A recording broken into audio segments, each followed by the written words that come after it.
సరా సున్నుండా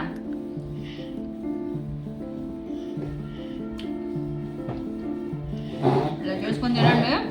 పిల్లలు dry fruits తినడంలో మెత్తగా చేసి సున్నుండలో కలిపి పెట్టండి. ఈ పిల్లల కోసం సున్నుండలు చేద్దామని మినపగుళ్ళుతో చేస్తున్నాను. మినపగుళ్ళు, జీడిపప్పు, బాదం పప్పు, పిస్తా మిక్సీ బట్టి దీంట్లో వేసాను, పంచదార కూడా. ఇది నెయ్యి. ఇప్పుడు సున్నుండ కలిపేద్దామే. ఆగండి, చిన్న ముచ్చట వినేసేసుకోండి. ఏంటంటారా, సున్నుండలు కలుపుతున్నాను, చూపించాను కదా ఏమేమి వేసాను ఏంటన్నది. నెయ్యి అండి, స్వచ్ఛమైన నెయ్యి. నెయ్యి లేక ఇన్ని రోజులు మట్టి కలపల పిల్లలకి. ఇంకొక విషయం ఏంటంటే, డ్రై ఫ్రూట్స్ తినలేని పిల్లలు ఉంటారు కదా, వాళ్ళకి ఏంటంటే డ్రై ఫ్రూట్స్ అన్నీ చక్కగా మెత్తగా మ్యాష్ చేసి దీంట్లో పెట్టేయచ్చు. ఇంకొక విషయం చెప్పాలి మీకు, మన సొమ్ము మనం తింటున్నా వారవలేని జనాల మధ్యన మనం ఉంటున్నాము కదా.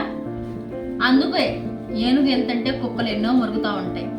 వాళ్ళు ఎన్ని మాటలన్నా మన లక్ష్యాన్ని మనం ఎప్పుడు వదులుకోకూడదు. ఈ వీడియో నచ్చితే లైక్ చేయండి, షేర్ చేయండి, కామెంట్ చేయండి, సబ్స్క్రైబ్ చేసుకోండి అండ్ ఫాలో చేయండి.